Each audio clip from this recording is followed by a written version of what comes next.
Ethan Parker saw the truth only when one of the shadows moved. His headlights cut through the sleet as he pulled into the Maple Bay Community Center parking lot, and what he thought was a shape pressed against the wall suddenly shuddered. Not a twitch. A violent full-body shiver of someone losing the fight against the cold. In an instant, his breath hitched. Shadows did not tremble like frightened children. He stopped the car. The wipers dragged across the windshield, smearing the mist just enough for him to see the scene clearly. A young woman huddled around two little girls who looked about 7 years old. Twins. Their soaked jackets clung to bony shoulders, their hair plastered to their cheeks, their small faces pinched by hunger and wind. The woman's arms were wrapped around them with desperate determination, as if she could hold back winter through sheer will. Beside him, Liam whispered, "Dad, we have to help them." Ethan didn't reply. He didn't need to. Something old and instinctive had already snapped awake inside him. He stepped into the cold, grabbed the heavy blanket from the trunk, and crossed the icy pavement with careful steps. "Ma'am," he called softly, stopping several feet away so he wouldn't startle them. "My name is Ethan. I'm not here to hurt you. I want to help." The woman lifted her head. Even in the weak glow of the flickering street lamp, he saw the strain in her features. Her lips were pale, her eyes red from crying and windburn, but they carried a fierce, exhausted devotion. She tightened her hold on the girls before whispering, "Please, my daughters haven't eaten in 2 days. I don't know what else to do." 2 days. The words crashed into him with sudden violence. Before Ethan could speak, Liam hurried over coat unzipped cheeks, flushed with cold and determination. He slipped out of the jacket and wrapped it around the smaller twin with quiet gentleness. She flinched, then folded into the warmth as if she had been waiting for it her whole life. "My name is Liam," he told her softly. "There's hot chocolate inside. You can have some if you want." The other twin looked up through trembling lashes. "Is it really okay?" he asked, her voice, tiny, fragile. "Yes," Ethan said, and his own voice surprised him with its intensity. "It's more than okay." Inside the center was dimly lit, but mercifully warm. Heat rattled unevenly from old vents, filling the air with a faint metallic hum. Mr. Lewis, the night supervisor, looked up from adjusting a space heater.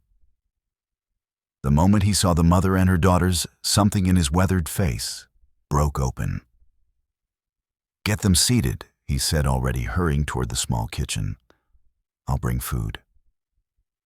The mother, Rachel, though Ethan did not yet know her name, collapsed onto the worn couch as though her strength had reached its limit.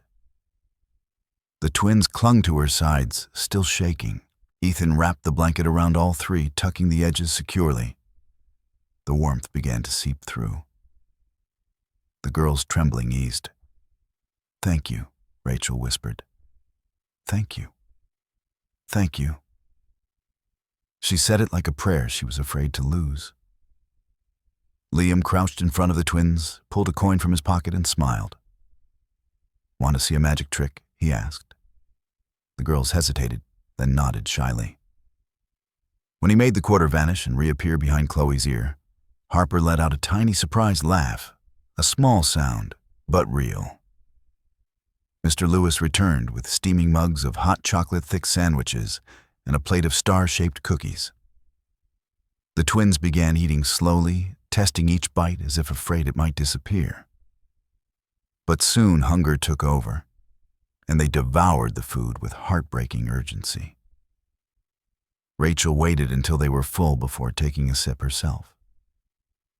Ethan stepped back, watching quietly. Something about her, about the way she placed her daughter's needs above her own, even in utter desperation, pulled at him with unexpected force. It reminded him of the nights after Emily died, when he held Liam close, terrified of failing the one person who depended on him.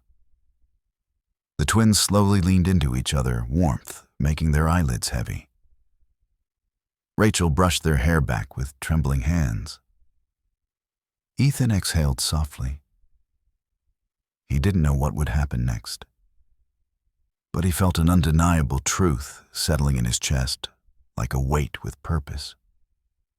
Tonight was more than an accident, more than luck, more than charity. Something had begun, and nothing in his life would ever be the same. Rachel Carter sat on the old couch in the community center as warmth slowly crept back into her fingers, but shame rose just as quickly. It settled in her chest like a weight, heavy and familiar, one she had carried for months without relief. Across from her, Ethan Parker spoke gently with Mr. Lewis, but her gaze stayed on her daughters. Chloe and Harper leaned against each other, their bellies finally full, their tiny bodies wrapped in a blanket they desperately needed. Watching them settle, Rachel felt the truth burn inside her. She had failed them, or at least it felt that way. A mother should keep her children warm, fed, safe. Instead, she was begging for help on Christmas Eve, in a town where she knew no one. When Ethan returned and sat nearby, he did not pry. He waited with the quiet patience of someone who understood what silence carried. Rachel tried to hold herself together, but exhaustion and fear fractured her composure. The words began to spill out. She told him how her husband Jason had once convinced her to trust a grand plan, a business opportunity that he promised would transform their future. Then she revealed the truth she still struggled to comprehend, that he had forged her signature, taken out a large loan in her name, gambled most of it away, then disappeared with another woman, leaving her to carry the crushing fallout. When the collectors came, they showed no mercy. They stripped her home, her car, her savings, and what little stability she had built. They did not care that she never signed a single page. They only cared about the debt they believed she owed. Rachel spoke in bursts, pausing often to steady her voice. Ethan listened without judgment, but she could feel the anger building in him, not toward her, but toward the man who had shattered her life. She continued explaining how the shelters filled up during the holiday season, forcing her and the girls outside. She applied for jobs, but without a permanent address, most employers dismissed her before she finished speaking. Every door closed, every hopeful plan collapsed. Tonight, standing in the freezing wind with her daughters clutched against her, she had reached a depth of fear she had never known. Ethan's face softened as she finished, and his voice carried a conviction she had not expected. He told her she had done nothing wrong, that abandonment was Jason's failure, not hers. His words struck something fragile inside her, something that had not been touched in months. A small part of her wanted to believe him. Liam returned, then showing the twins another magic trick. Their quiet laughter rose into the air, filling the room with a sound Rachel had missed so deeply it almost made her dizzy. Ethan watched the children for a long moment, his expression shifting as if remembering an old wound. Then he spoke again, softer this time, telling her about his wife Emily, about the sudden loss that had left him raising Liam alone. It was then Rachel realized something unexpected. The man sitting across from her did not simply understand hardship. He recognized it. He had lived it. And because of that, he saw her clearly, not as a burden, not as a failure, but as a mother fighting with everything she had left. For the first time in many months, Rachel felt a faint spark of hope flicker inside her. Not because her circumstances had changed, but because someone finally understood. Ethan Parker had listened to many painful stories in his lifetime, but Rachel Carter's confession pressed on an old bruise inside him, one he kept hidden beneath years of routine and quiet endurance. As she spoke, he found himself remembering another night, long ago, one that had carved a hollow space in his chest he had never fully managed to fill. He told her the truth, gently, not to overshadow her suffering, but to show her she was not alone. His wife Emily had died without warning. One moment she had been laughing with Liam in their backyard, her voice echoing against the evening air. The next, she collapsed.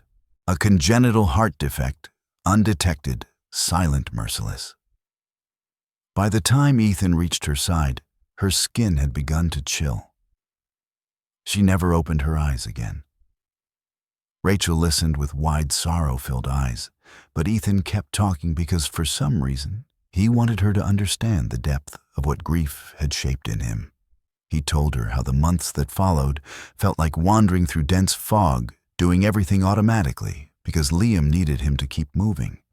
He learned to pack lunches while half asleep, to hold back tears while reading bedtime stories, to hide the sound of his heartbreak in the hiss of the shower. He made mistakes, burned food, forgot appointments, but he showed up every day because that was all he could do. Routine became his lifeline. Wake Liam at 6, make breakfast, work the early shift at the bottling plant, pick Liam up from after-school care, cook dinner, help with homework, read stories, collapse into bed, repeat. For years, the only thing that broke the monotony were small acts of kindness from strangers. Mrs. Henderson, the neighbor who brought casseroles. Mr. Lewis, who let Liam use the community center gym when Ethan had to work overtime. People who had nothing to give except time, warmth, and presence. As Ethan shared this, he saw something shift in Rachel's expression. A recognition, a quiet understanding. Their lives were different, but the loneliness was familiar. The twins were still giggling softly with Liam across the room, while Rachel and Ethan sat in the warm pool of light beside the couch. For a moment, they simply watched the children. Rachel seemed almost afraid to break the fragile peace. When she finally spoke, it was a whisper. "I don't know how you did it," she said. "Raising a child alone, holding everything together." Ethan shook his head. "I didn't always hold it together. I barely kept us afloat. But I learned something important. You don't have to be perfect. You just have to keep showing up." Rachel's eyes glossed with tears she didn't wipe away. "I'm trying. I really am. But tonight I thought I had reached the end." "You didn't," Ethan said firmly. "You brought them here. You kept them safe. That matters." Something passed between them, then a quiet acknowledgement of two people who had been shaped by loss and carved by responsibility. They were strangers, yet not strangers at all. They were two survivors sitting in borrowed warmth, holding together whatever they could. The moment felt still suspended, as if the cold outside no longer reached them. Ethan looked at Rachel at the exhaustion and determination written across her face, and understood something he had not expected. He wasn't just helping her. He needed this connection too. Perhaps he realized they were each offering the other exactly what they had been missing. The storm outside thickened into a curtain of sleet that wrapped the community center in a dull, steady hiss. Inside, however, the air felt strangely still, almost expectant. Rachel's daughters were drifting into drowsy murmurs under the blanket, and the warmth spreading across the room created a fragile illusion of safety.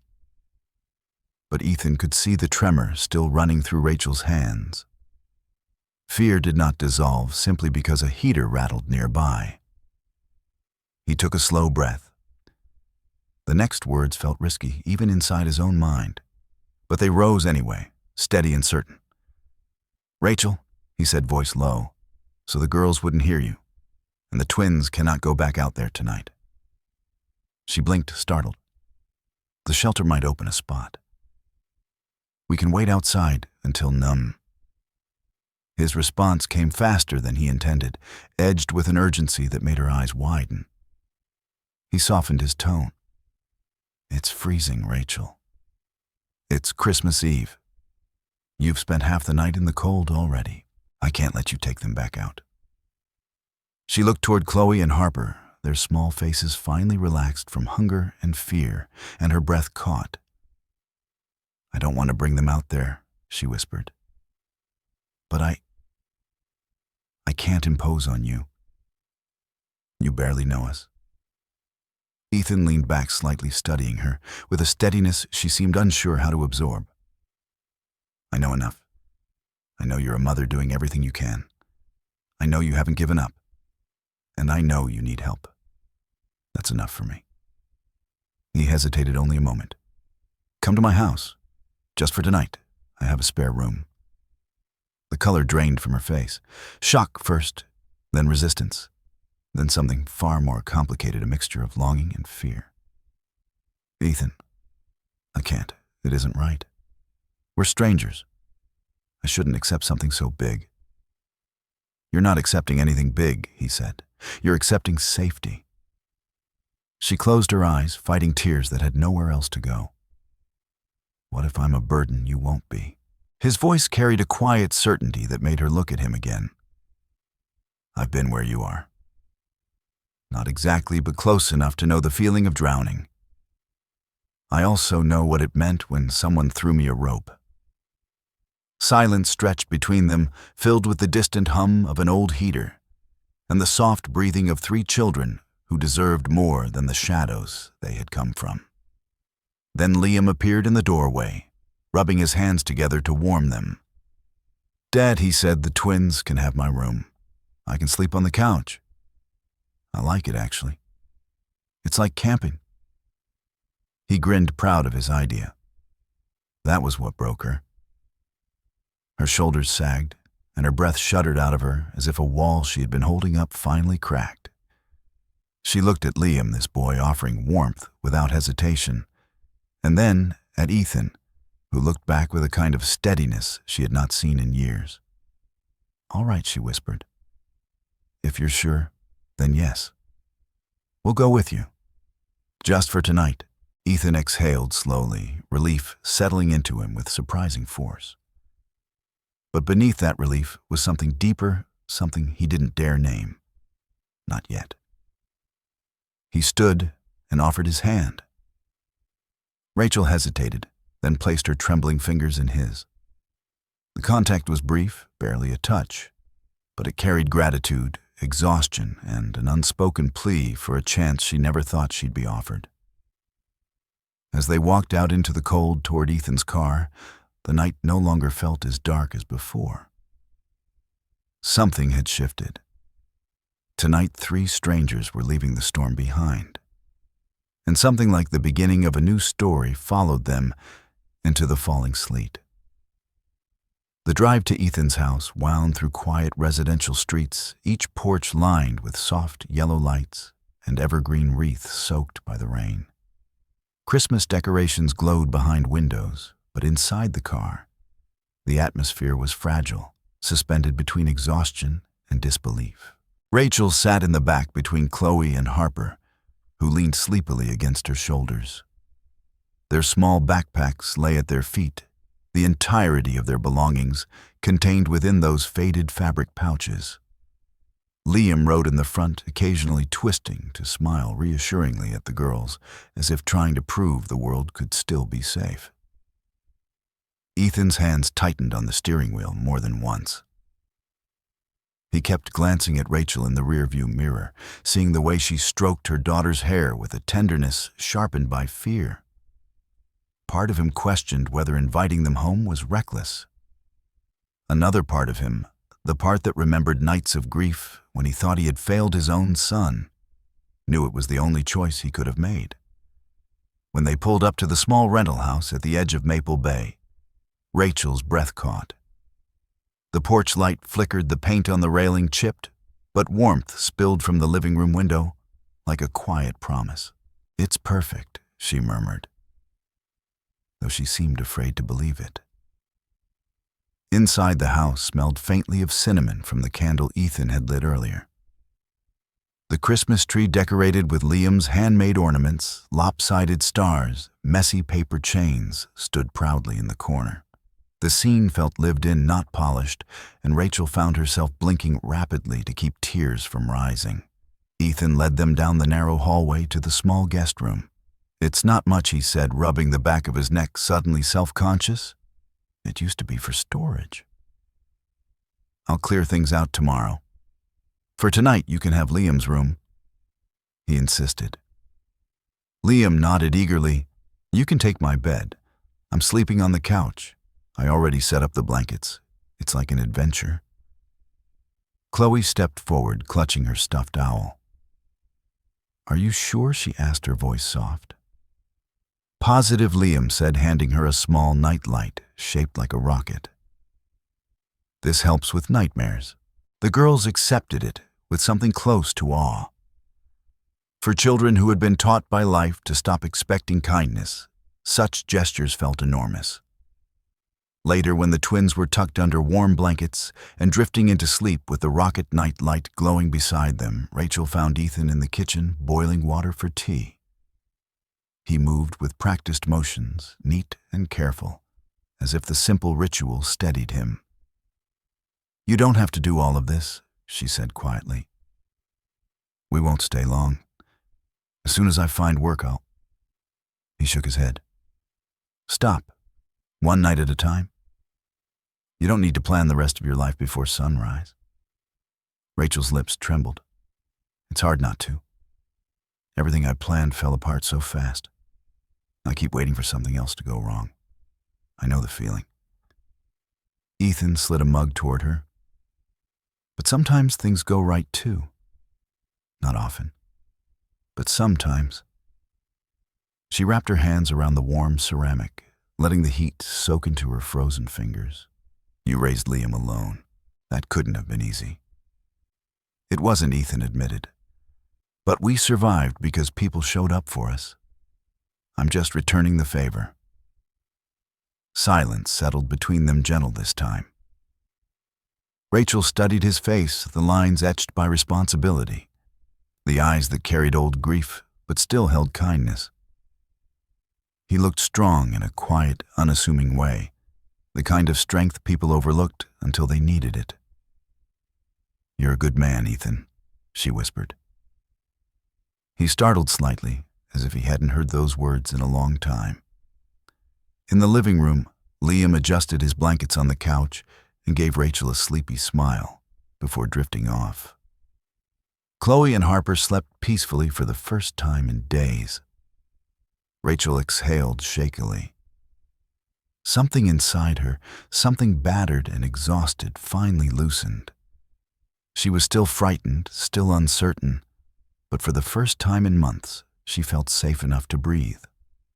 And Ethan, watching her steady herself in the warm kitchen light, realized that bringing her here didn't feel like a mistake at all.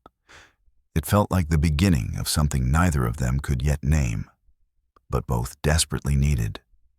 The days after Christmas slipped into a rhythm so unexpectedly gentle that Rachel sometimes caught herself pausing in the hallway, listening as if waiting for the sound of disaster to return. But instead of fear, the house filled with small, steady noises, the tapping of Liam, teaching Chloe and Harper to draw dinosaurs, the bubbling of Ethan's coffee pot in the early morning, the soft hum of Rachel reviewing numbers at the kitchen table. Life did not transform overnight, but it loosened its grip on her throat, giving her room to breathe again. Ethan kept his word about helping her find work. The morning after Christmas, while the children played with the leftover wrapping paper, he called his hiring manager, Bernard Delgado, a gruff man who spoke in short sentences and hated inefficiency more than he hated the rain. Bernard owed Ethan a favor for covering several emergency shifts, and when Ethan asked him to interview Rachel for an accounting position, Bernard agreed without hesitation. "Bring her in tomorrow. If she can organize chaos, she's hired," he said. Rachel had not expected much. She had forgotten what confidence felt like.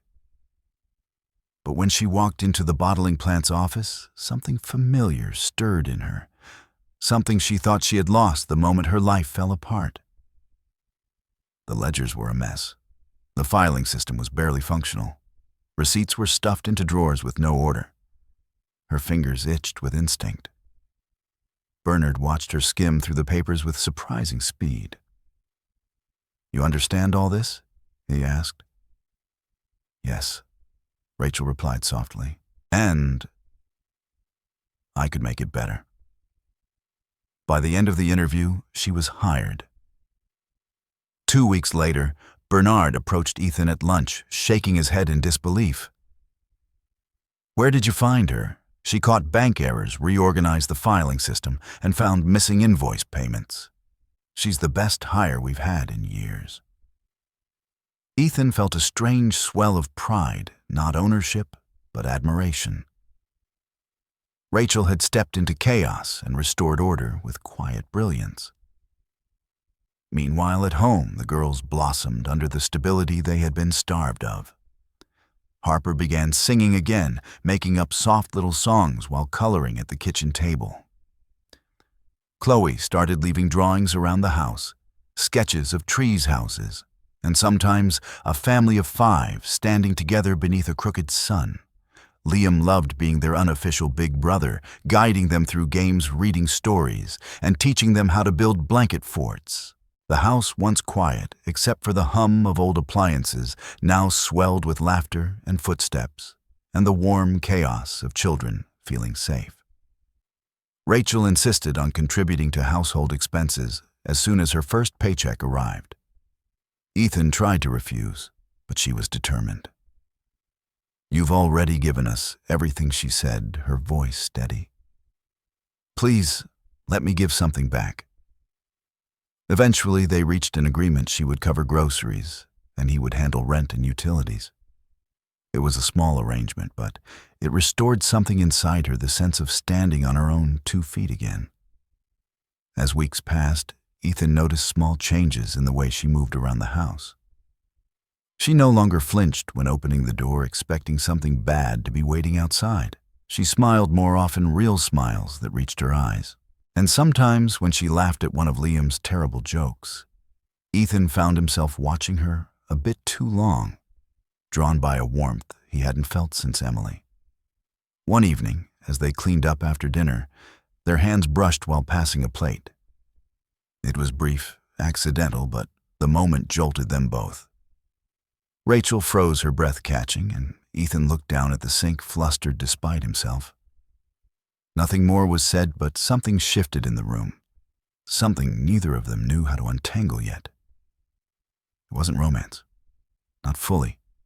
Not yet. It was something quieter, something rising slowly from the foundations of shared struggle and rebuilding lives side by side.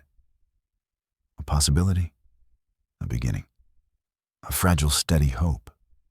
Winter loosened its grip on Maple Bay slowly, like a tired hand releasing the edge of a blanket. By early spring, thin shafts of sunlight began slipping through the curtains each morning, and the Parker house settled into a new rhythm, a rhythm that felt startlingly like family. Yet beneath that fragile peace lay a truth Rachel had been avoiding. One afternoon, it rose violently to the surface.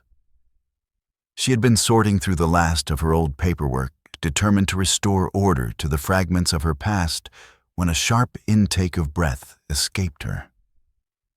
"Ethan," she called, her voice strange. "I need you to see this." Ethan appeared in the doorway, wiping his hands on a dish towel. "What's wrong?" Rachel sat on the floor of the guest room, surrounded by stacks of documents. Bank statements, emails she had printed long ago, and the copy of the loan contract that had destroyed her life. Her fingers trembled as she held the page out to him. "Look at this signature," she whispered. Ethan knelt beside her. He had never been trained in handwriting analysis, but even he could see it, the curve of the letters, the slanted pressure, the uneven strokes. It was nothing like the signatures on her old tax forms or her business documents. "He forged it," Ethan said, anger rising in him like fire. "Jason forged your name." Rachel swallowed hard. "There's more." Look at these transactions. She spread several statements before him. Large transfers to an offshore account, payments to gambling websites, none of them authorized by me. And there are text messages here, ones he probably forgot existed. He mentioned a plan, a way to make it look like the loan was mine. The room seemed to shrink around them. Rachel, Ethan said slowly, the men who collected the debt were probably his friends. She finished, her voice trembling with fury. Pretending to be loan enforcers, so it would look real. They didn't care about the house or the car or our savings. They were covering his tracks. Her breath shook, and I let myself believe I deserved it. That I failed my daughters. That somehow I brought all of it on myself. Ethan reached for her shoulders, grounding her. You did nothing wrong. Tears welled in her eyes, but not the same tears she had cried on Christmas Eve. These were sharper, fueled by something fierce. I know where he is, she said suddenly. He's living 2 towns over. I saw a post from a mutual acquaintance before I had to sell my phone. He's been there the entire time. Ethan held her gaze. He could see the decision forming in her, brittle but unwavering. Rachel. What do you want to do? I want to face him, she said, her voice steely. I want him to know I figured everything out. And I want back what he stole from my daughters. Ethan's answer came without hesitation. You're not going alone. I'm going with you. The drive to Salem was quiet. Harper and Chloe stayed with Mr. Lewis, who happily agreed to watch them. Rachel stared out the passenger window, her hands clenched in her lap. Ethan kept glancing at her, her rigid posture, her clenched jaw, knowing this confrontation would carve deep. They found the apartment complex easily. It was run-down paint peeling from the railings, bicycles left rusting in the stairwell. Apartment 3C. Rachel stood before the door, breath steadying. You don't have to do this, Ethan said gently. Yes, she whispered. I do. She knocked, firm, controlled. The door opened to reveal Jason Carter. Average height, thinning hair, sweatpants, a stained t-shirt, the face of a man who had run from his responsibilities and found comfort in cowardice. When he saw her, his expression drained to sickly white. Rachel, he croaked. What are you? How did you find me? I know everything, she said. No tremor, no hesitation. The forged signature, the fake loan. Your friends pretending to be collectors. The gambling. The offshore transfers. Jason's mouth opened and closed uselessly. Rachel, please. She stepped forward, thrusting a folder into his hands. Bank statements, messages, the contract with your handwriting all over it. Do you want me to continue? He backed up a step. I was desperate. You destroyed your children's lives to save your own, she snapped. Chloe and Harper were freezing on Christmas Eve while you hid in this apartment. They begged for food while you gambled away everything we had. Jason sagged ashamed, but not remorseful. He had the eyes of a man sorry only because he'd been caught. Ethan stepped forward, his presence filling the space with quiet authority. You're going to return whatever money you have left. And you're going to sign a confession right now. Jason swallowed. I don't have all of it. Then you'll give what you have, Rachel said coldly, and you will sign the truth. Because if you don't, I will take every piece of evidence I have to your employer, your family, everyone you know. Fear flickered in Jason's eyes. 20 minutes later, Rachel and Ethan walked out with a check for $30,000 and a signed confession witnessed by a neighbor Jason dragged over in desperation. In the car, while the engine idled, Rachel stared at the check in her hands. Then she began to laugh, a raw, breathless laugh that shook her whole body. I can't believe that worked, she gasped. Ethan laughed to relief and admiration intertwining. You were incredible in there. Rachel turned to him, eyes bright with something new. I felt powerful, she whispered, for the first time in so long. I didn't feel helpless. Ethan pulled over, his heart racing. Rachel, he said, voice low and unsteady. There's something I need to tell you. She looked at him, waiting. The truth that stunned me wasn't the fraud, he said. It was you. The strength you showed. The courage. And realizing. His voice cracked. Realizing I've been in love with you for weeks, maybe months. Rachel's breath caught. Rachel's breath. I need you, he said. Not because you need saving, but because you make my life better. You make Liam's life better. You make our home feel alive again. I don't want you to leave. I want us to be a family. Silence trembled between them before Rachel leaned forward and kissed him soft and certain. When they parted, she whispered, I love you too. I think I have for longer than I knew. Ethan closed his eyes, overwhelmed. For the first time in years, both of them felt whole. Woe years later, Maple Bay glowed beneath the soft shimmer of early evening. The community center, once a refuge for 3 shivering strangers on a freezing Christmas Eve, now stood dressed in white lilies, warm lights, and ribbons that fluttered gently each time the door opened. It no longer felt like a place of desperation. Tonight, it was a place of celebration, pulsing with quiet joy.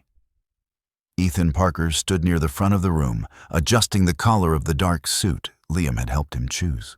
His hands trembled not from nerves alone, but from the heaviness of knowing how far life had carried him. Liam, now 13, stood proudly beside him, as best man's shoulders-squared face glowing with excitement. He had insisted on the role, claiming it was his official job to stand with his father on the most important day of their lives. Across the room, Chloe and Harper practiced walking in slow, careful steps, scattering imaginary petals as they rehearsed their roles as flower girls. Their laughter filled the hall. Light unburdened the sound of children who finally belonged somewhere. They twirled in their pale dresses, hair braided with tiny white flowers Rachel had woven herself that morning. Mr. Lewis, dressed in his best gray jacket, stood at the simple podium holding a worn ceremony booklet. His hands shook slightly, though whether from age or emotion, Ethan could not tell. Never thought I'd be marrying anyone off, he had admitted earlier with a laugh. But when the 2 of you walked into this place freezing and half-starved, I knew that night meant something. And now I get to prove it. The music shifted. Conversation softened. Every head turned toward the back doors. When Rachel Carter stepped inside, the world seemed to still. She wore a simple white dress, soft fabric brushing the floor, her blonde hair falling in gentle waves. She carried no bouquet. She didn't need one. Her daughters walked ahead of her, scattering petals in perfect unison, and behind them, Rachel moved with a serenity that came not from perfection, but from everything she had survived. The past 2 years had sculpted her not into someone unscarred, but into someone resilient, luminous, in a way pain could never dim. Ethan felt something rise in his throat, thick and overwhelming. Liam nudged him gently. Dad, he whispered, you're allowed to cry. It's your wedding. Rachel reached him, and their hands found each other, instantly fitting together with the ease of people who had learned to rebuild side by side. Mr. Lewis cleared his throat, his voice warm and unsteady.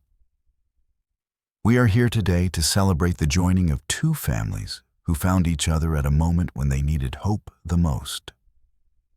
What began as an act of kindness became something larger than any of us could have imagined.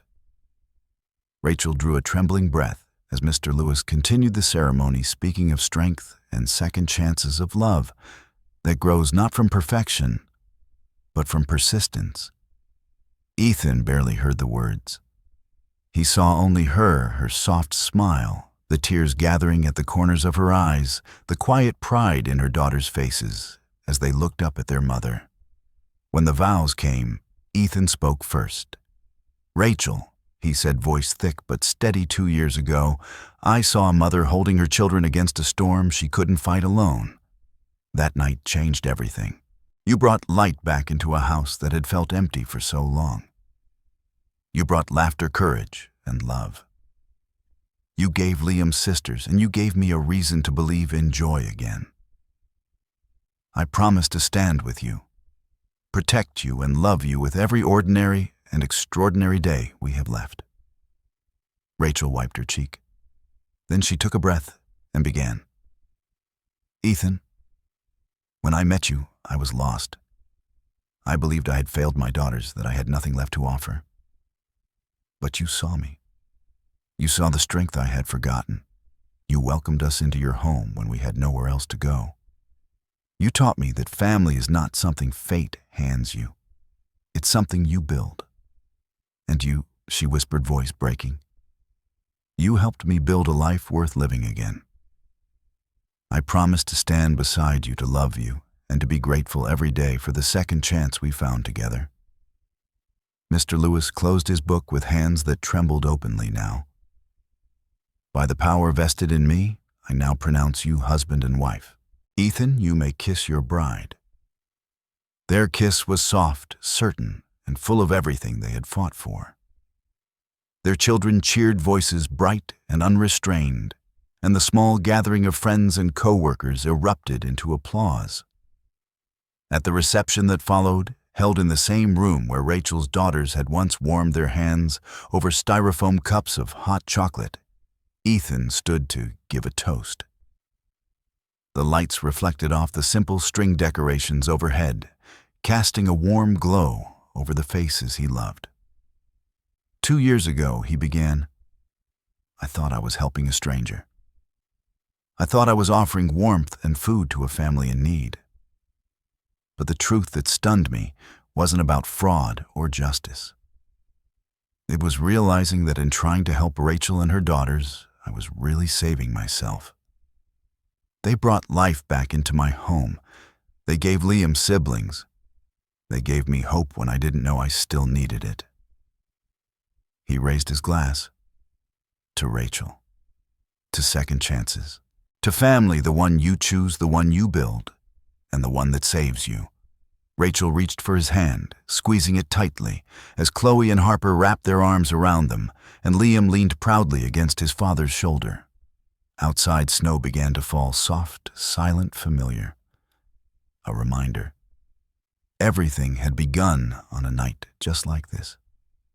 A night when one small act of kindness opened the door to the life they had all been searching for. And now, under the falling snow, their family was finally complete. In the end, this story reminds us of a truth that experts in human resilience have long understood: survival is rarely a solitary act. People rebuild not only through personal strength, but through the unexpected kindness of others. What began for Ethan as a simple act of compassion became the foundation of an entirely new life. A testament to how connection can rewrite a destiny.